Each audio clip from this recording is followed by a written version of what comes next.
Hi friends, welcome to cine family 2. గుండె Ninda Gudi Gantalu serial ప్రముఖ star మా ఛానల్లో ప్రసారమవుతూ ముందుకు దూసుకుపోతోంది. ఈ సీరియల్ హీరోయిన్ విష్ణుకాంత్, అమూల్య గౌడ, బాలు మీనా క్యారెక్టర్లో చాలా చక్కగా నటిస్తూ మంచి సక్సెస్ను అందుకుంటున్నారు. వీరిద్దరి పేరుకి కూడా చాలామంది ఫ్యాన్స్ ఉన్నారు.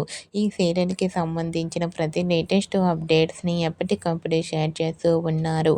అయితే రీసెంట్గా గుండె Ninda Gudi Gantalu serial heroine Meena shooting location latest ఫొటోస్ను షేర్ చేశారు. ఆ ఫొటోస్లో మీనా షూటింగ్లో పాల్గొంటూ చాలా బిజీగా కనిపించింది. ఆ ఫొటోస్ చూసిన వారంతా beautiful and lovely Angel and eagerly waiting this latest episode అంటూ కామెంట్ చేస్తున్నారు. మీకు కూడా గుండె Ninda Gudi Gantalu serial heroine Meena shooting location latest photos మీకు నచ్చినట్లయితే మీ అభిప్రాయాన్ని మీ కామెంట్ రూపంలో తెలియజేస్తూ లైక్ చేయండి, షేర్ చేయండి. మరిన్ని ఇంట్రెస్టింగ్ అండ్ లేటెస్ట్ అప్డేట్స్ కోసం మా సినీ ఫ్యామిలీ 2 ఛానల్ని సబ్స్క్రైబ్ చేసుకోండి.